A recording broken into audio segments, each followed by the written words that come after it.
Reka tubasuze mwese bakunze b'ikiganiro ubuzima buzima nk'uko bimenyereye mu kiganiro ubuzima buzima tuba turi kumwe n'inzobere nyinshi zitandukanye mu by'ubuzima. Ushobora kwibaza ati mbese kuri uyu munsi inzobere tuje kubarebera ni iyihe? Kuri uyu munsi inzobere tuje kubarebera ni muganga w'inzobere mu bijyanye n'indwara zifata uruhu, indwara za infection zandura mu mibonano mpuzabitsina ndetse n'ibibazo abagabo bashobora guhura nabyo, kutabyara kw'abagabo, uburemba, gutera akabariro nabi. Akaba ari na wundi ari dogiteri NDAGIJIMANA Jean Bosco, tukaba tuje kumubarebera ku bitaro bya MBC nk'uko mubireba. Akaba ari ibitaro biherereye i Nyamirambo kuri Avenue Pour 6. Uturutse mu mujyi uranyura ku musigiti utambika agahanda hirya urahita ubona ibitaro. Nuturuka Gikondo naho uragira ku bitaro, aho aturuka hose ibyo bitaro ukaba wabigeraho. Akaba ari ibitaro bifite serivisi nyinshi zitandukanye mu by'ubuzima, ariko kuri uyu munsi tukaba tuje muri serivisi y'ibyo ngibyo tubabwiye hejuru. Reka two kwibanda mu magambo, ahubwo tujye kubarebera muganga atubwira insanganyamatsiko y'uyu munsi ku murava n'ubwitange agira mu guharanira icyatuma abamugana bagira ubuzima buzima. Ikindi twabibutsa abakunzi b'ikiganiro ubuzima buzima ni ukubisangiza n'abandi, bityo mugakora like, share, subscribe, bityo n'abandi bakarushaho gusobanukirwa byinshi bitandukanye byerekeranye n'ubuzima bwabo bwa buri munsi hamwe n'inzobere nyinshi zitandukanye mu by'ubuzima. Nimujye kure ya televiziyo.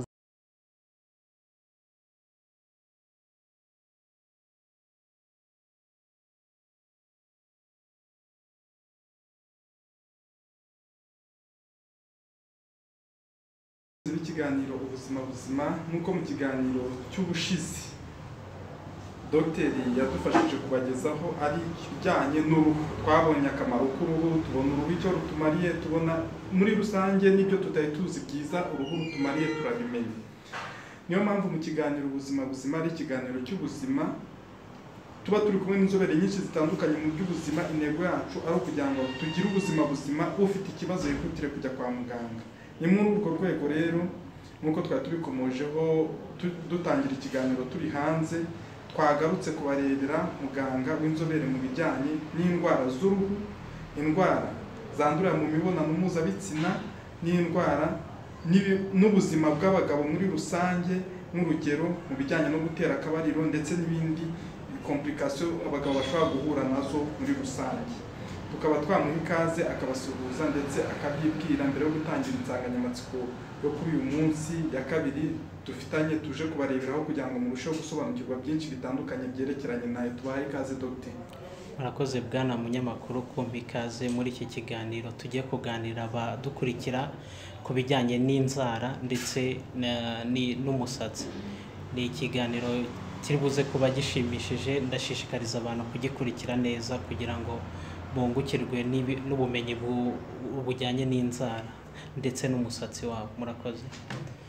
Dogiteri, abantu benshi bashobora kuba bibaza byinshi bitandukanye no ku nzara, kuko iyo twumvisha inzara hari n'izo tubona bashyiraho zikaba ndende zikagera nka Nyabugogo. Noneho umuntu ashobora kwibaza ati mbese inzara ni iki? Mu by'ukuri urakoze cyane.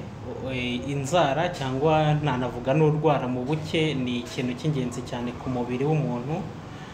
Usibye wenda ku bijyanye n'ubwiza cosmetics, inzara zifite n'akandi kamaro ko kurinda ibice by'umubiri aho ruri nk'uko tugiye kwibona.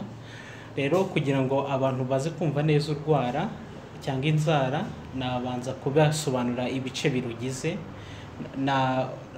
birugize kugira ngo bize gusobanuka neza. Mu by'ukuri rero nk'uko muri buze kwibona kuri iyi foto, uru ni urwara ni iki? Urwara ni keratinocytes nk'uko nabivuze mu kiganiro cyashize. Keratinocytes ariko zihariye zikora urwara tushobora kuzita coelocytes. Kubera iki? Ni izigize onychocytes, munyihanganire, ni onychocytes, ni selile ziza gukora urwara. Izi rero selile zigira urwara muri rusange tuzita onychocytes. Niyo mpamvu science yo muri dermatology, agace gatoya cyane ka dermatology kiga umusatsi tukita onychology. Ni science yo kwiga inzara. Noneho iyo onychocytes cyangwa se utwo tugirangingo tugize urwara tuba twuzuyemo izindi proteine zihariye cyane zo gukora urwara n'ubundi twita keratine nk'izikora n'ubundi n'uruhu, ariko zo zikaba zihariye. Noneho zikorerwa hehe? Murebye hano gatoya, urwara rufite ibice bingahe? Uru ni urutoki uko muri kurubona, urwara ruri hejuru y'urutoki, hano hejuru tuyita proximal nail fold. Nta materime nanone mu kinyarwanda ndibuze kubona, biracyatugoye kugira tubonere amazina bwite y'ibice byinshi byihariye by'umubiri w'umuntu muri medicine ngo tubibone mu kinyarwanda. So ariko icyiza cyabyo nuko ndi bubyerekane ku ifoto ku buryo noneho umuntu ari bumenye ngo ni igiki muganga ari kuvuga. Iki gice rero ni ingenzi cyane, cyitwa proximal nail fold. Iyi proximal nail fold kubera icyo ari ingenzi cyane nuko uyitwikureho gatoya wahita ubona ahambere hari mass cyangwa se itsinda ry'utugirangingo tuza gukora urwara. Muri make ubwo utugirangingo tuza gukora urwara turi hano hasi utwikureho iyi proximal nail fold. Noneho utu tugirangingo rero kubera ko ari ingenzi cyane tugomba kurindwa cyane natwo. Turindwa n'aka ngaka kameze nk'agashashi kitwa cuticle cyangwa se eponychium. Ni cuticle, nibyo izina ryoroshye cyane guhita rifatwa. Aka ngaka iyo kavuyeho cyangwa kakangirika, hano izi tutugirangingo tuzagira gute? Tuzakomereka, habeho ikibazo cyangwa infection yinjiremo.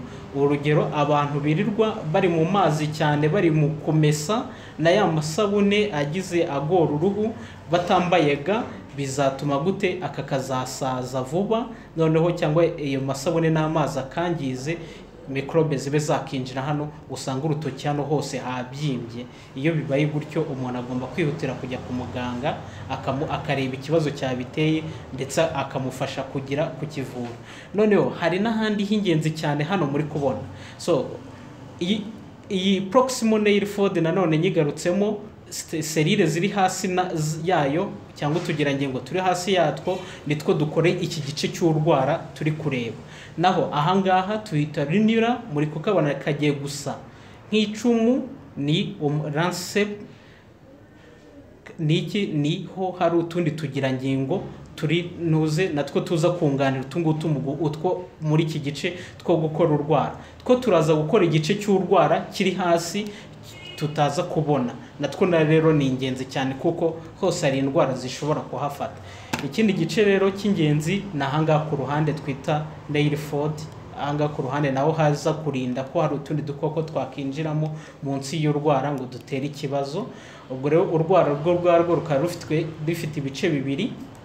Hari igice cyano hejuru gikorerwa hano muri proximal nail fold, tubona hasi hejuru. Nuko ko iyo urwara uri kubona rutameze neza hano hejuru, rufite nk'imihiro cyangwa ridges cyangwa rutobotse cyangwa se rumeze nk'uruvuvuka, ikibazo kiba kiri hano hejuru ariho harwaye. Mu gihe hano hasi, hano iyo harwaye ubwo kandi hakora igice cyo hasi tutabona, ntabwo turi buze kubona ikibazo ako kanya. Iyo ukibonye ikibazo, uburwayi babugeze kure cyane.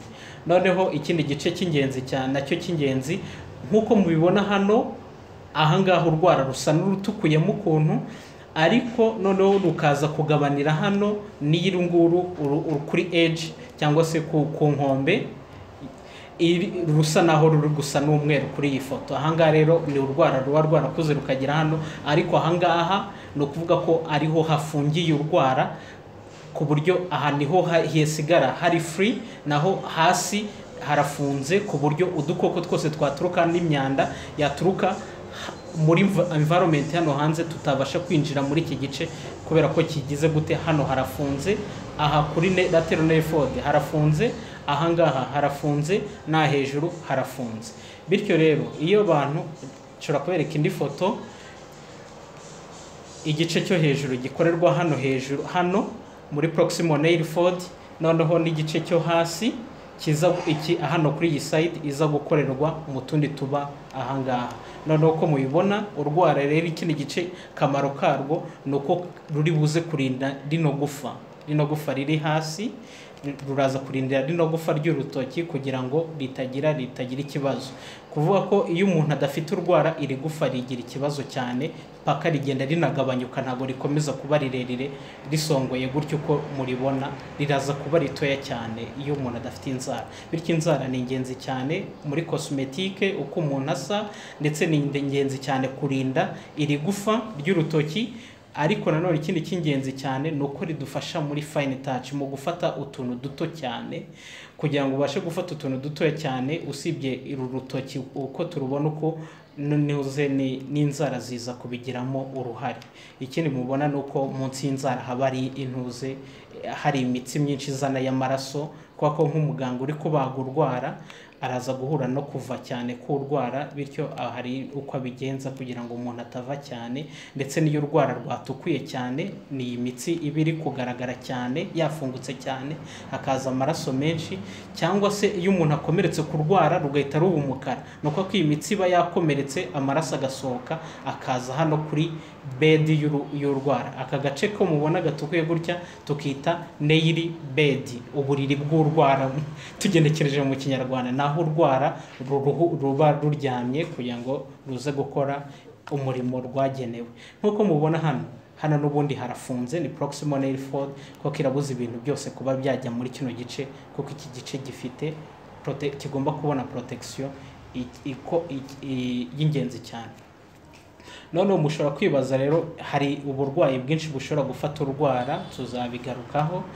Bwafata hano mu mpande, urugero hari abantu benshi urwara rukunda kwinjiramo hano rukababaza cyane, hakabazamo n'intuze n'amashyira, cyangwa se hano hakarwara urwara hano ugasanga harabyimbye cyane, cyangwa se umuntu akajya kugira akica inzara akaza kurenga hano, narenga hano aragira ikibazo, kuko hano niho ntuze bariyeri protection y'urwara iza guhera kuri kino gice kihera cy'urwara. So bivuze ko urugero nk'ubyo umuntu yagiye gukoresha manicure na pedicure, bira by'ubwiza bw'inzara, igihe bari gusukura munsi y'urwara bagomba kwirinda kwinjira muri kino gice cyahangaha, kuko niyinjirayo ashobora kujyanayo microbe, umuntu akagira uburwayi bugiye butandukanye.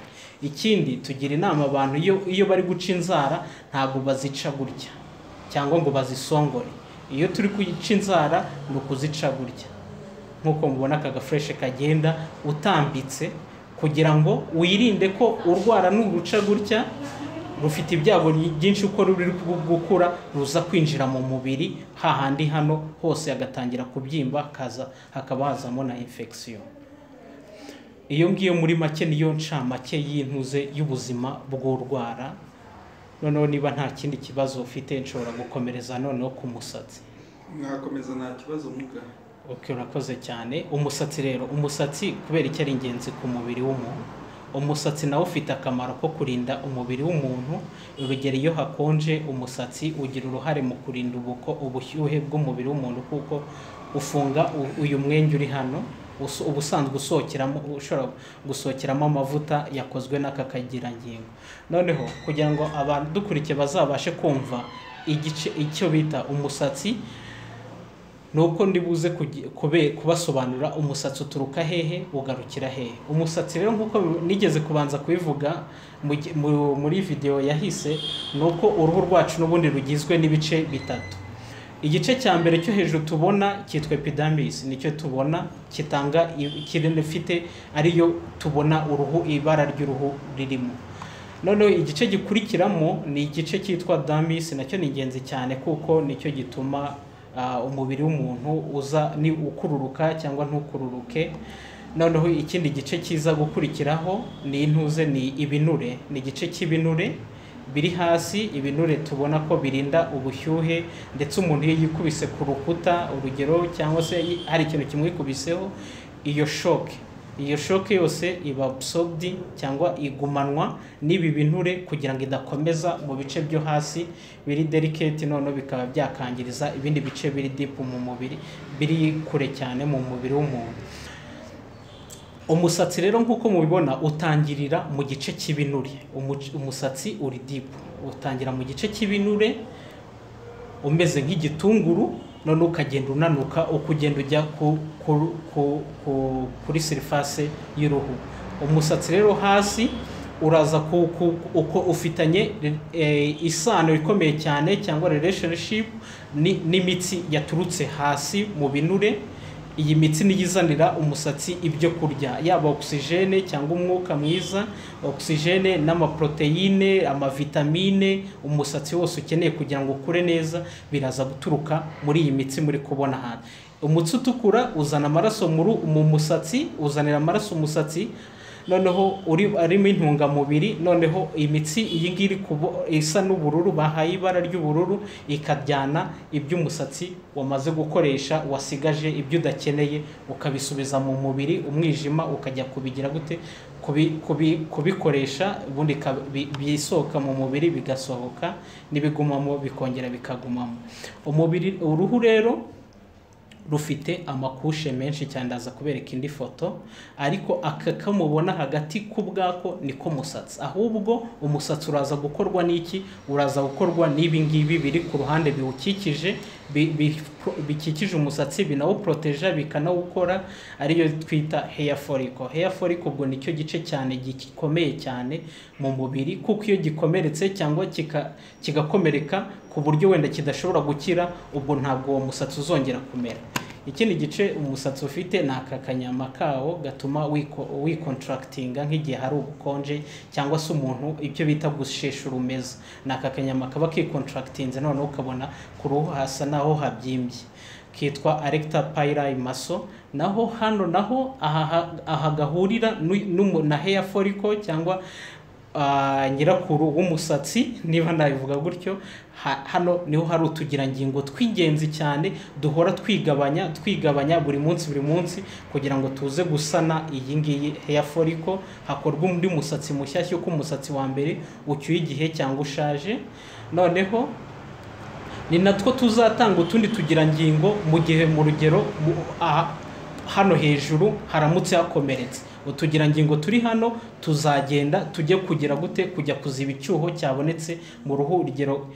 Nkuratanga urugero rwa cesarienne. Iyo bakoze cesarienne abaganga baba bakase hano n'ahangaha ndetse n'ahangaha. Utugirangingo turi hano tuzunganira utwahangaha duturiye aho bakase, noneho tuze guziba icyuho.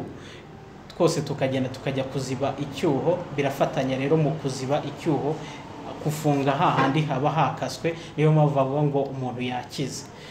Noneho akangaka nako ni ingenzi cyane kuko gatanga iki? Gatanga amavuta yo gutuma uruhu ruhora ruhehereye. Niyo utakisiga amavuta nubwo ari ingenzi cyane, tunabigiramo inama abantu ko buri gihe uko bishobotse bagomba kwisiga amavuta. Utu duserire twitwa sebaceous gland dukora amavuta yo kugira guhehereza umusatsi ndetse no ku ruhu. Urugero niba ari ku mutwe, uruhu rwo ku mutwe rugahora ruhehereye. Ndetse aya mavuta iyo urugero nkuko tuzayibona mu yindi video, niyo atuma abantu bakuze batashobora kurwara ibihushi, kuko biragoye cyane kubona umuntu mukuru yarwaye igihushi, kuko aya mavuta aba ari gukorwa hano aba ari menshi ku buryo atuma udukoko dutuma umuntu arwara ibihushi tudashobora kugira gukura ngo dutere indwara. Ahubwo mu bana bo bashobora kurwara ibihushi. Ibyo tuzabisobanura mu kindi gice. Umusatsi rero nk'uko tubibona, umusatsi ugira urugendo. Umusatsi urakura, uravuka, ugakura, ubundi ugasaza, ugasimburwa. Umusatsi uratangira uraremwa. Umwana avuka afite imisatsi yose azakenera. Nta yindi misatsi yamaze kuvuka mishyashya izakorwa. Ariko iyo ndi kuvuga imisatsi ni akangaka muri kubona kamigiye mu ibara rigiye kuba brown cyangwa pink. Akangaka niko kitwa hair follicle. Umuntu avukana umubare ntakuka wa hair follicle. Uyu mubare ntushobora kwiyongera nyuma yo kuvuka, ahubwo ushobora kugabanyuka bitewe n'ibiri kuzangiriza. Ahubwo imisatsi yo rero, imisatsi hair follicles zizakora niyo igira gute? Igira cycle. Izakorwa, ikure, igere kuri top ku gihe cyayo kintarengwa cyo gukura, noneho igire gute isaze iveho, noneho hazazindi isimburwe. No ko hair follicle ihora muri activity, ihora iri mu rugendo rwo gukora umusatsi mushyashya.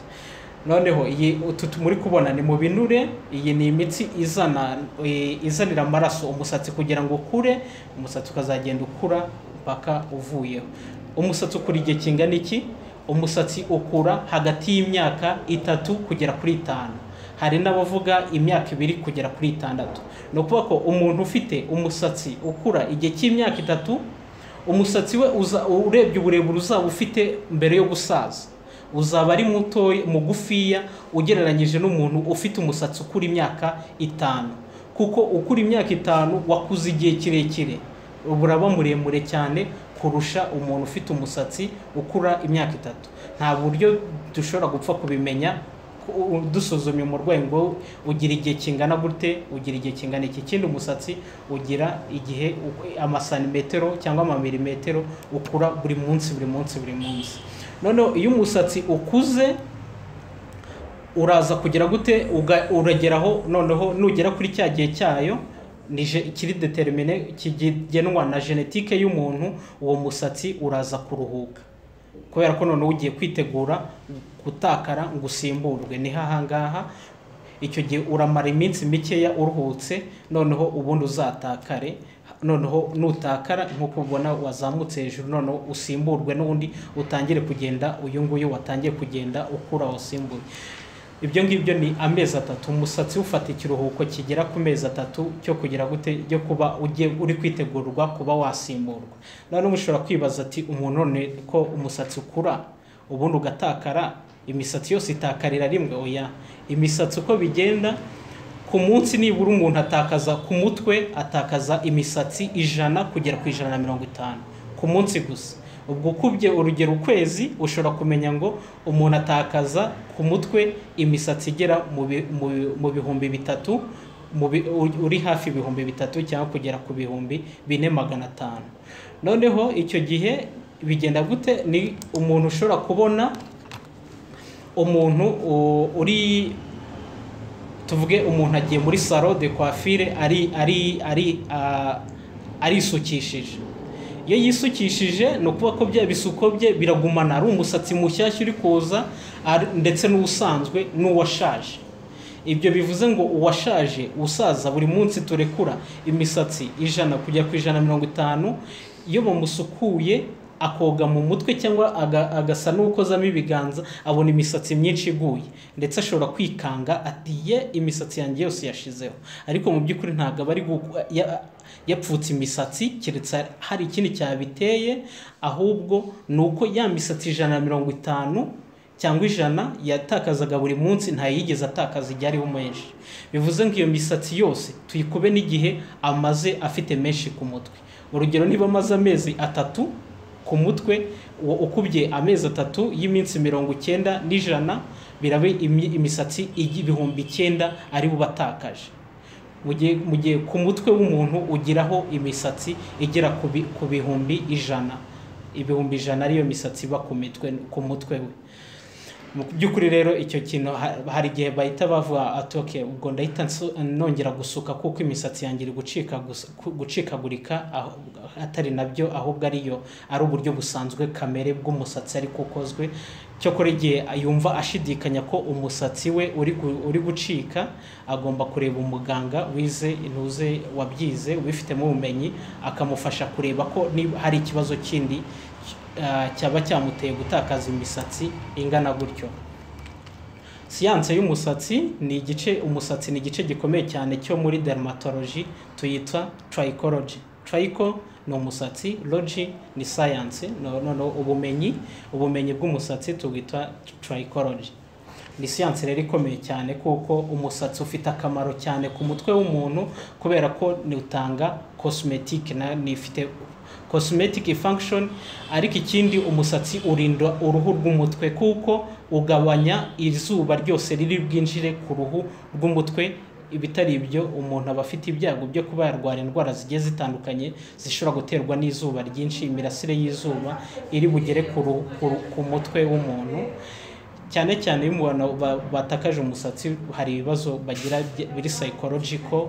Ubusanzwe nta kibazo kutagira umusatsi, ariko igihe as long as umuntu ari kwirinda izuba nko kwambara ingofero cyangwa kwisiga sunscreen ku musatsi, ahubwo nuko ishobora gutera ibibazo byo mu mutwe. Urugero, umuntu akagira depression, umuhangayiko ukomeye, akagira kwiheba n'ibindi bindi, no guhabwa n'akatara. Abantu bashobora kumuha akatati, ushobora gusanga wenda ari nk'indwara yandura yamumazeho umusatsi, noneho natwe akaba yayitwanduza.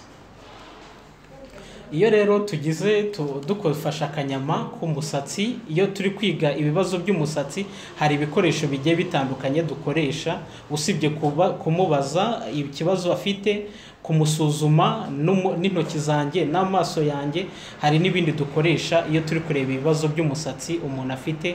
Harimo agakoresho gakomeye cyane twita dermoscope.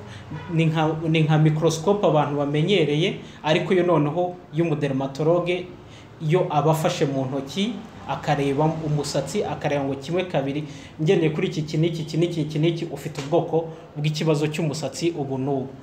Cyayo ibyo ngibyo bitanaduhaye ibisubizo bifatika, dufata akanyama tukajya kugasuzuma muri microscope, nabwo tukaza kureba ngo umusatsi hari ikihe kibazo. Akariko n'intuze nakerekana umusatsi muzima. Utungutu muri kubona hano ni utugirangingo tuza gukora amavuta aza guhehereza umusatsi ubwawo ndetse n'uruhu rwo ku mutwe. Noneho uyu nguyu hano naho umusatsi ukorerwa. Ibi ni hasi, nk'ibi ngibi ni ibinure aho umusatsi uba ushingiye, noneho umusatsi uraza kuba uri hano h'umweru. Ibi nanone ni bya binure. Ibi binure rero ubwo ibi byose bibe biri hano, iyo turi kwiga indwara zaba zafashe umutwe, tuza kureba aha nta kibazo gihari, aho umusatsi uturuka nta kibazo gihari, cyangwa aha ngaho umusatsi akangaka ka hair follicle kakane nababwira gakora umusatsi kakanawurinda ko nta kibazo gafite. Nibwo biza kudufasha kumenya ngo umuntu afite ikibazo cy'uruhu cy'umusatsi runaka. Murakoze cyane. Ibyo ngibyo muri rusange bijyanye n'umusatsi w'abantu. Burya utanyurwa ntabwo ashima. Dogiteri, twabuze icyo tubaza kubera byose muri rusange mwabikomojeho. Tumenya n'impamvu burya umuntu yakuriyemo umusatsi cyangwa urwanwa abona ko hasi hari umweru. Burya ahantu umusatsi ubutangiriye haba hari ibinure. Ibyo nabyo tubimenyeyeho, kuko burya kwiga ni uguhozaho, natwe tuba twigiyeho. Tugana ku musozo rero dogiteri, kumarava n'ubwitange mugira mu guharanira icyatuma babagana baje kureba ibibazo bafite bitandukanye by'umusatsi, mukabafasha yenda bafite ikibazo yenda cyo kugira umusatsi muke cyangwa kugira ute, kuko ari umuntu ubona ukabona nawe afite umusatsi mukeya, ndetse nabo mwigisha muri rusange, kuko ubu ngubu hano muri domaine yo kwigisha kandi akaba ari domaine yanyu n'ubundi. Noneho inama mwagira abakunzi b'ikiganiro ubuzima buzima, ubundi tugasoza. Okay, murakoze cyane. Nyibukije ako kantu ni keza cyane. Iyo kuri uyu musatsi ubona akantu k'umweru gakikije umusatsi, kariya kantu niko twigeze kwita hair follicle, ni mama w'umusatsi, niko kawukora kakanawurinda.